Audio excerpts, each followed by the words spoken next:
नमस्कार दोस्तों, मेरे चैनल में आपको दिल से स्वागत करता हूं। आशा करता हूं आप अच्छे और स्वस्थ होंगे। और ये मेरा चैनल का फर्स्ट वीडियो है और इस वीडियो में आप लोगों को यूजीसी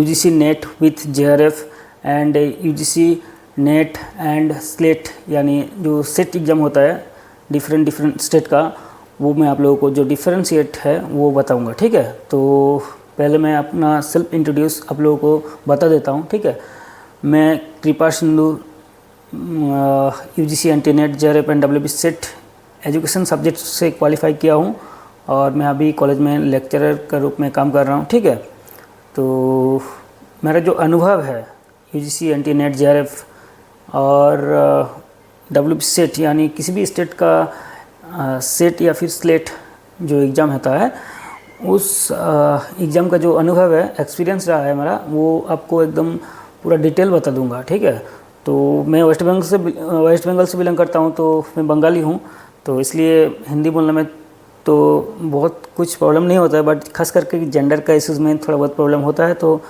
आप मैनेज कर लीजिएगा। ठीक है, तो बताना चाहूँगा, देखिए यूजीसी नेट जो है, पहले यूजीसी का फुल फॉर्म आप जानना जरूरी है, यूनिवर्सिटी ग्रांट कमीशन। ठीक है, और जो नेट है, नेशनल लेवल एलिजिबिलिटी टेस्ट और नेशनल एलिजिबिलिटी टेस्ट। तो क्या है, ये एग्ज़ाम क्यों किया जाता है?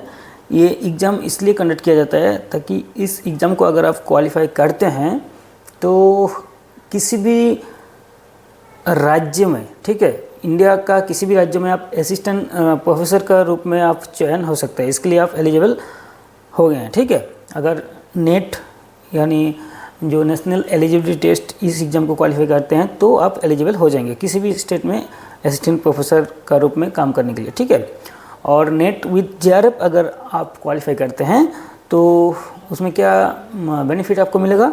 बेनिफिट ये है कि पहले जेआरएफ का जो फुल फॉर्म मैं बता देता हूँ, जूनियर रिसर्च फेलोशिप। ठीक है, तो फुल फॉर्म में इसका जो मीनिंग छुपा हुआ है क्या है, एक आपको फेलोशिप प्रोवाइड किया जाएगा। ठीक है, यूजीसी के द्वारा जब आप पीएचडी करेंगे, ड्यूरिंग पीएचडी आपको स्टाइपेंड या फिर फेलोशिप प्रोवाइड किया जाएगा। ठीक है, मटा अमाउंट का, ठीक है, लगभग 40,000। और बाद में उसी जीआरएफ बाद में एसआरएफ पे परिवर्तन या कन्वर्ट हो जाता है। ठीक है, सीनियर रिसर्च फेलोशिप में वो कन्वर्ट हो जाता है। ठीक है, तो आप लोगों को नेट और जेआरएफ का अंतर हो गया शायद। ठीक है, उम्मीद है आपको पता चल गया है।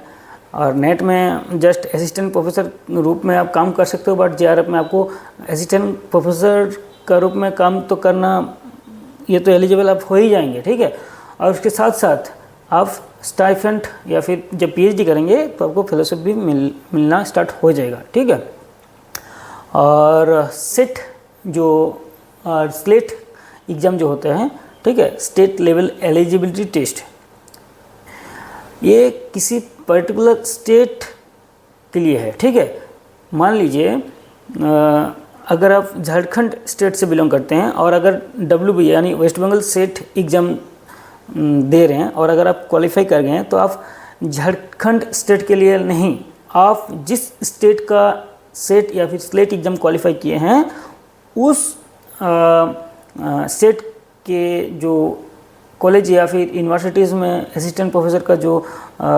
रिक्रूटमेंट निकलता है, उसे आप मतलब एप्लीकेशन फॉर्म फिल कर सकते हैं, आप एलिजिबल हैं। ठीक है, बस यही था। और बताना चाहूँगा, जो एग्ज़ाम जो होता है वर्षों में, यानी एक साल में 2 एग्ज़ाम होता है, 2 बार एग्ज़ाम होता है यूजीसी नेट और जेआरएफ का। ठीक है, जून और दिसंबर में होता है।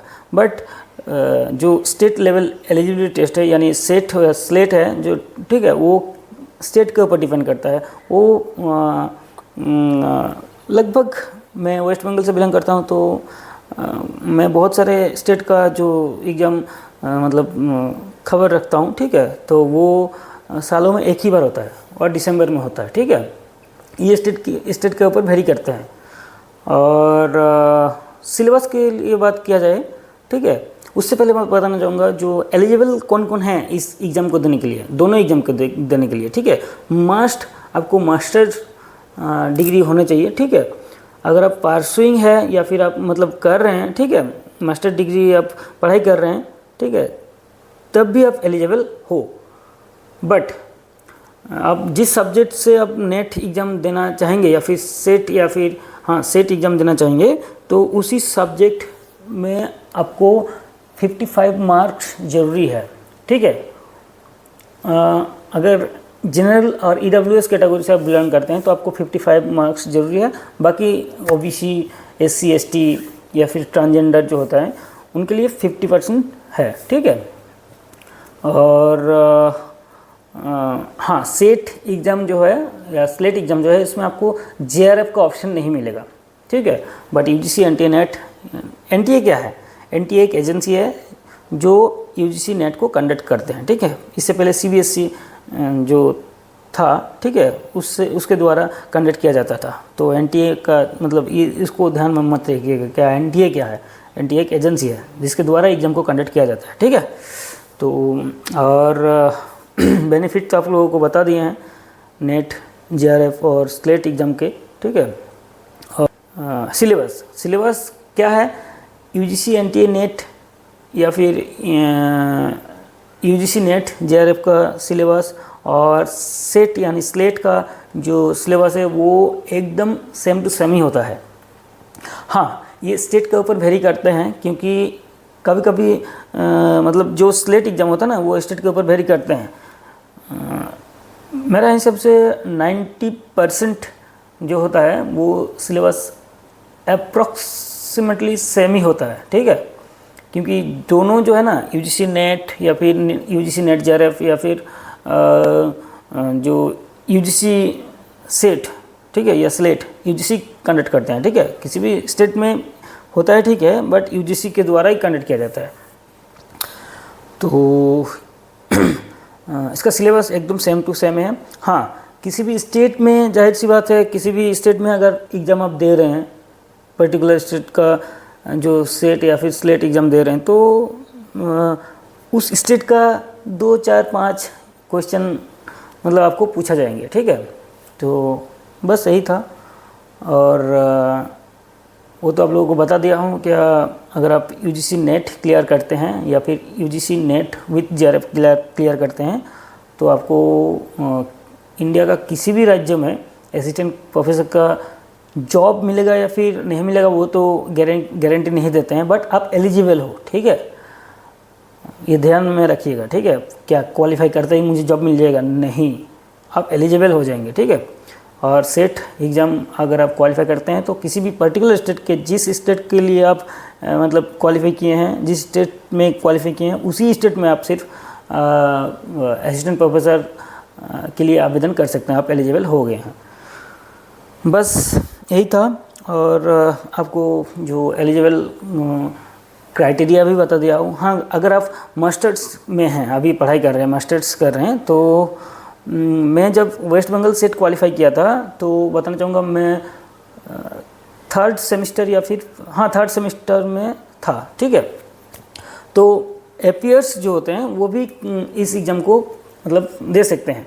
और उसमें लिखा रहता है क्या 2 ईयर्स के अंदर जब आप क्वालिफाई करेंगे उसी डेट से 2 वर्षों के अंदर आपको विदाउट राउंड ऑफ यानी जो परसेंटेज है 55 या फिर 50% जो बता दिया हूँ पहले आपको, उसी से आपको क्वालिफाई करना है 2 साल के अंदर, ठीक है।